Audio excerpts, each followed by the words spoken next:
Hey everybody, this is Tracy here to review episode 4 of Issa Rae's Insecure, which airs on HBO on Sunday nights at 9:30 p.m. Okay, let's get started.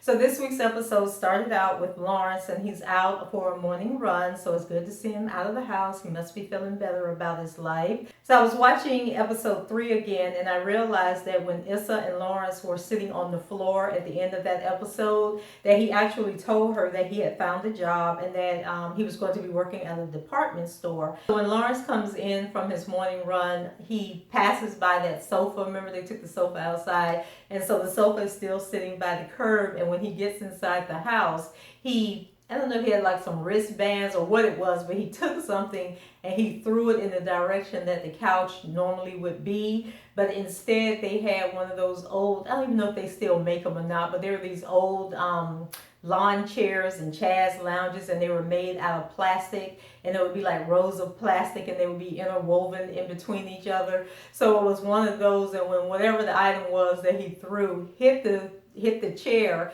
it kind of like folded and fell down to the ground. So I think they need to go and find a sofa. So Lawrence goes into the bathroom and he takes off his shirt and he's looking at himself in the mirror. And Issa is in the shower, and so she peeks around and she's like, why don't you come and join me? She's checking him out. And so he was like, sure. And he takes off so he already had a t-shirt off, and he takes off his shorts. So we get, like a little, what is it, frontal nudity, so we don't know what he's working with. But we did get a full view of his backside, and he has a really nice body. Not that any of that matters, because I think when he was on the game that it came out that he's actually gay. Not sure, but if that's the case, it was good looking at the nice body anyway. So he gets in the shower with Issa, and they are just a calamity of errors, and it was just really awkward. They couldn't get in the position right, and then he was complaining about the water was hot, and then somebody dropped, it was a bottle of either shampoo or it might have been body wash, but that fell, and then they were trying to pick that up. So, I don't know if they ever, got the romance going in the shower, but it sure was a hot mess going on when they were trying to get it together. So after their little rendezvous in the shower, Issa and Lawrence decide to go furniture shopping to replace their couch. And so they're in the furniture store, and there's this white couple in the store, and the husband picks up one of those bottles, those decorative bottles that you put your lotion in. And so the wife, she tells him no, they can't get it. And she's like, it doesn't make sense to have a bottle to put your lotion in. When you buy your lotion, it already comes in a bottle that has a pump. And so the husband looks at her and he's like, I hate you. And so the wife, she's looking around like to see if anybody heard. And so then they walk out of the store. So Issa and Lawrence, they look at each other and laugh and like, oh, wow, I hope that's not us a few years from now. And so Issa tells Lawrence that, don't worry. If you want to buy a lotion pump bottle, I'll allow you to have one. And so he's taking this as a hopeful sign that he and Issa will be together for a really long time. Next, we see Molly, and she's out on a date with one of the guys that she met off that exclusive dating site that she belongs to. And they seem to be having a good time, and they're talking about music. And so, she tells him, what's your top 5 favorite groups? I think she said from the 90s. And so she lists her favorite groups, and then he gives hers, and then, she kind of beats him up because he said Color Me Bad was one of his groups. And I got to thinking, like, what were my favorite groups during that time? And I think it was in Vogue, Backstreet. Is it Backstreet or Blackstreet? I think I always get the name wrong, but the one with the Briley brothers. And probably Boys to Men, Jodeci, of course.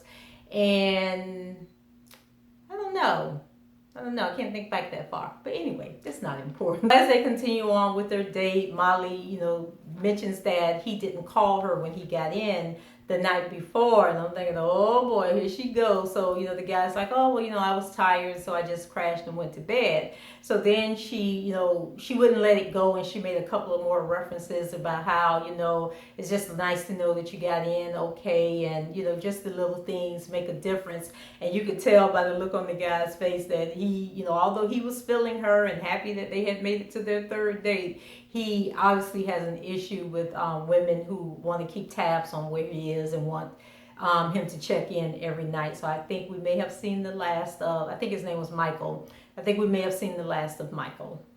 It's the next day, and Molly arrives at work, and as she was walking in, she notices that Rashida, remember her, she's the ratchet new intern at the law firm where Molly works, and so she's in the conference room with several of the other associates, and she's being all animated and neck rolling and talking slang, and she's telling them about a case that she worked on. Molly's really over her, and so she kind of like sighs, and she goes on into her office. Issa's at work, and she's sitting at her desk, and when she looks up, Daniel is standing there talking to her coworker, and she's like, oh my God, what is he doing here? Well, Daniel showed up to apologize to Issa for the way that he acted the night when, remember when she went to the club and she met up with him, and then they were in the car, outside his place, and he basically wanted her to come in and have sex.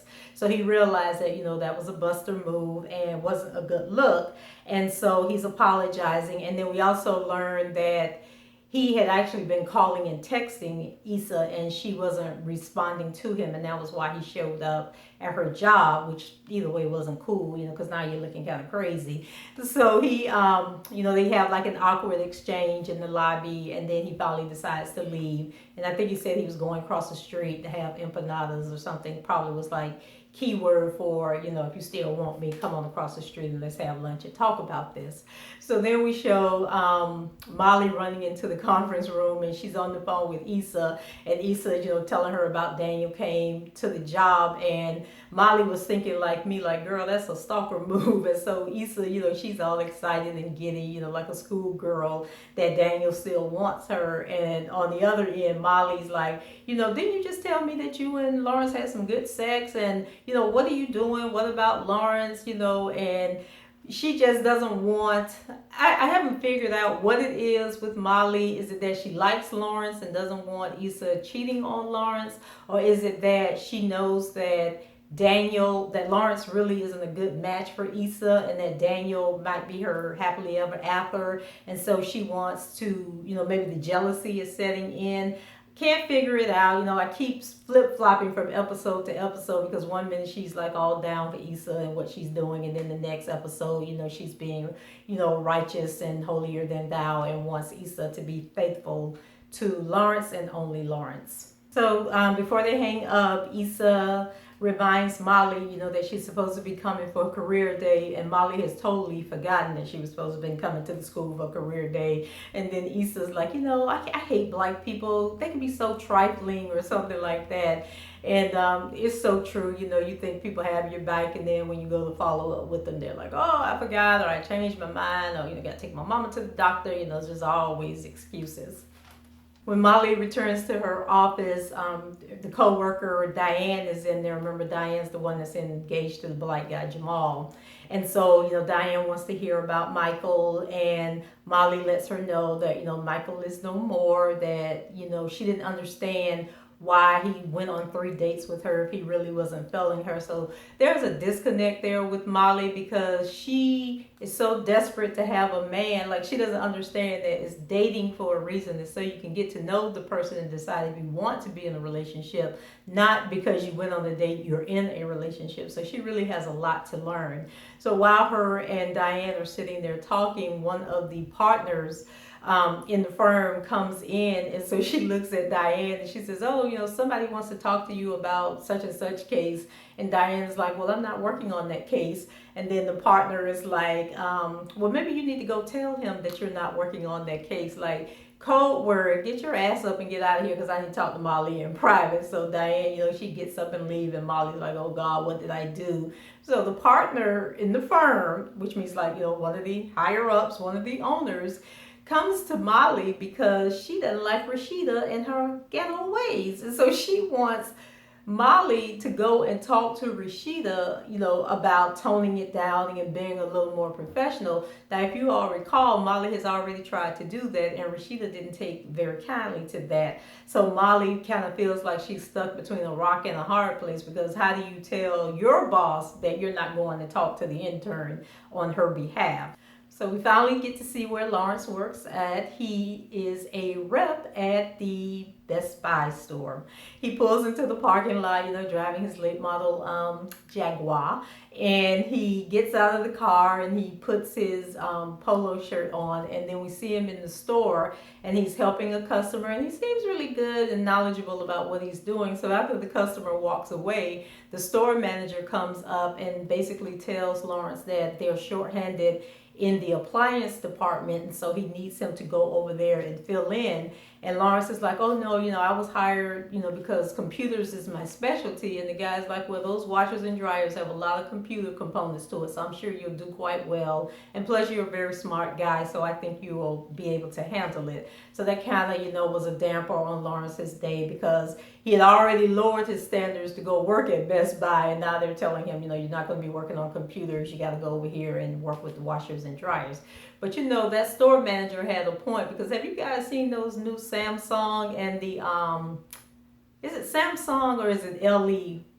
But they have those computerized washers and dryers, and got the smart refrigerators and all kind of stuff. So Lawrence might do well over there in the appliance section, and he might, I don't know if they get commissions, but he probably can sell a few. Back to Issa, and she's in the break room with the co-worker who I cannot remember that girl's name, but they work. They're the ones that are partnered together, and so she's sitting in the break room and she has a bottle of wine. She's giving Issa some wine. She's trying to.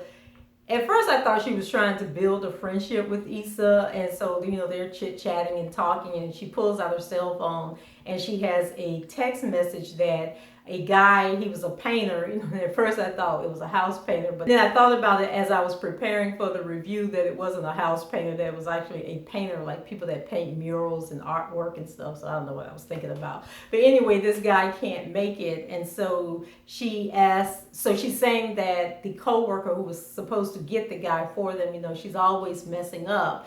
And so her and Issa finally find something that they have in common. They both hate this co-worker, and the name is Patricia. The co-worker slides in, hey, what about your friend Daniel? Maybe he can come.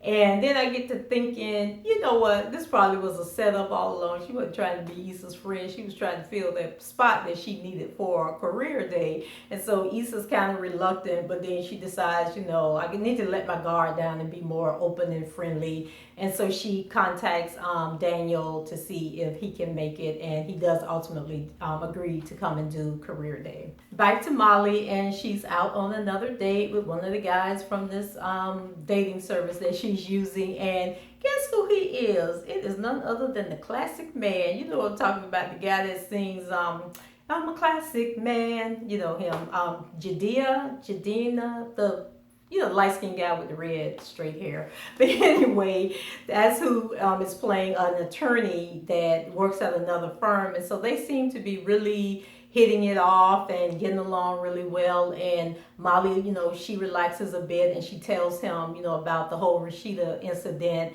And so the guy, these people are a trip, and, he kind of referenced it to Django. And Molly's like, yeah, and I'm Django in the office. And so, they talk and laugh about it. He lets her know that it's, she's not the only one that's going through that. I really like their chemistry. They just seemed to gel together and be on the same level. And I thought it was so cute how when they were out on the dance floor and they were dancing and everything. And I said, go on, Miss Molly, maybe this one will work out for you if you just relax and let it happen naturally. Next scene has Issa and Lawrence, and they're together, and I finally learned the name of the coworker. It is Frida. So I don't know why that was the first time I've heard Issa say that name, but she was basically talking to Lawrence, and he was asking how was everything going with career day. And I thought it was odd that she didn't invite Lawrence to come and participate. I mean, just because the man don't have a job in the field he wants to work for, he still has the knowledge, and tech is real big for kids nowadays, and we need to be getting our kids involved in technology. So, she shouldn't have slighted her man. She should have invited him to come be a part of career day. So I don't know what Mr. Classic Man told Miss Molly, but honey, when she got to work the next day, she had done built up her courage to go in and tell Miss Partner Lady that, it wasn't her job to tell Rashida, that she needs to stop acting ghetto, and that, she was a little more polite about it and politically correct, telling the partner that she didn't want to give the wrong message and upset Rashida, and she just really felt that it was a message that needed to come from the partners in the firm. So now you would think that the woman would have just called Rashida in and talked to Rashida about her behavior. But no, here they are in that big old conference room that has the glass walls where everybody can look in and see what's going on. And she's sitting on the table, Rashida's sitting, I can't remember if she was in front of Rashida or not, but then there were like 3 or 4 older white gentlemen who I guess are also partners in the firm, and they're sitting across from Rashida. That poor baby looked like she was in the interrogation room, the way she was sitting there like she was scared for her life. And so Molly walks by, and I really couldn't read whether Molly was embarrassed for Rashida, if Molly felt bad for Rashida, or if Molly saw herself in Rashida's spot. Several years ago, and somebody had to tell her, that she needs to tighten up and learn how to act in corporate America.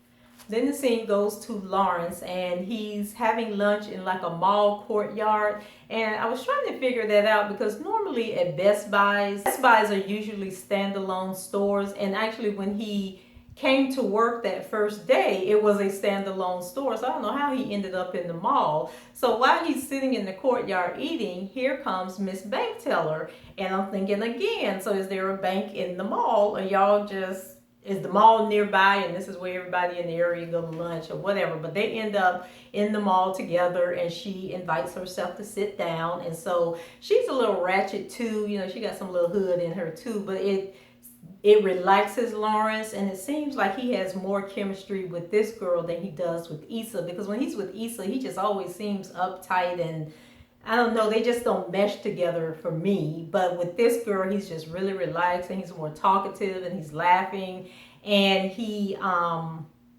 so he shares with her that he actually was in the process of developing an app, I guess, when he lost his job. And so she encourages him not to give up on his dreams and keep pursuing and working on the app. And so she tells him that, her goal is to become a bank manager. And so I was like, does him and Issa have these kind of talks? And is Issa encouraging, or is Issa like, you just need to get a job and don't, forget about all that dreaming? So I don't know where the situation is going with Lawrence and the other girl, but I thought they were cute together anyway. And I know you guys are probably saying, girl, you just ain't got no loyalty to anybody. I just think that you should be with people who compliment you. And if you're in a relationship that's forced and you're unhappy and you're just not free to be who you are, then that's probably not a relationship you want to be in. And I think I pointed out in the first review of episode 1 that there's nothing worse than wasting many, many years in a relationship that isn't going anywhere, that isn't going anywhere, and then 5, 6, 10 years down the road, you've wasted 10 years of your life with somebody you weren't meant to be with. So Molly finally checks her schedule and realizes that she's available to help Issa out at career day. So she calls and leaves her a message letting her know that she'll be there. At career day, and Daniel is there, and he's really connecting with the kids, and Issa's getting to see a different side of the kids other than, them just being bad and disrespectful. And so they're really in tune to what Daniel is saying to them. And then one of the students, I think the little girl, is the Hispanic girl that looks like she's bigger than the rest of the kids in the class. So she asked him, have you ever written for Drake? And then Daniel, it was like an expression on his face, like he was almost embarrassed, like maybe he's not at that level. And so he throws out the name of another guy that he's written for, and the guy's name is like Trey Dollar Song or something. I don't know what Issa was saying. I had never heard of the guy before. And so to detract from the kids questioning him about who his clients are, he puts the focus on Issa and tells the kids that Issa, she can rap, and she was the one that got him into the music business. And so the kids are all fascinated and everything. And then he mentions for some reason that Issa had did that performance at the club a couple of weeks ago. And so the kids were like in awe and everything. And one of the little boys said to Daniel, like, I can tell you got a crush on Miss Issa. And so, the teacher has to come and break it up and tell him, leave Miss Issa alone. And so we see Issa walking Daniel out, and they're talking, and she's, thanking him for coming, and he's telling her, how important she was and instrumental in him going into the music business. And then when Daniel walks away, Issa goes into the bathroom, and so she's about to have one of her monologues, but it's not a monologue this time. There's some other guests in the mirror with her this time. So she's talking, and Daniel appears in the mirror, and then all of a sudden Daniel takes his shirt off, and I'm just like, okay, so we just getting a whole bunch of chocolate up in here today. And then Daniel brings the Trey Dolla $ign guy out, and so he has 2 glasses of champagne, and he reaches through the mirror and gives Issa one of the glasses of champagne, and he's telling her how Daniel is always talking about her. And then Issa, she's having this conversation, and all of a sudden they disappear. Lawrence is in the mirror, and she's like, oh my God, Lawrence, what are you doing here? And the next thing you know, Molly literally, physically, like in the real realm, walks into the bathroom. Is like, Issa, what are you doing? Who are you talking to? And then Issa pretends like she was talking to Siri and trying to get directions or something on her phone. And so once again, Molly is just very annoyed and irritated with Issa, and why is Daniel here? Why are you doing this? I thought you and Lawrence was working things out. So like, once again, like I said earlier, I don't know what Molly's real issue is, but she ends up getting upset and storming out of the bathroom, which I thought was kind of crazy.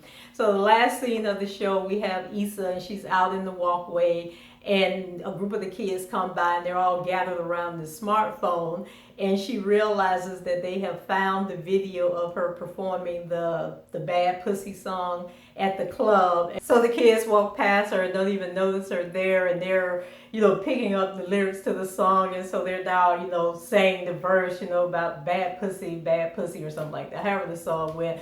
But anyway, Issa, of course, is mortified, and I think if she could have just disappeared into the ground at that moment, she would have. So that's it for this episode. I can't wait to see what next week is going to be like, because the preview looked like it was going to be funny. So if I forgot anything or messed anything up, please leave it in the comments for me. Rate the channel, and as always, if you haven't subscribed, please do so. So until next time, take care and have a wonderfully blessed week. Bye-bye.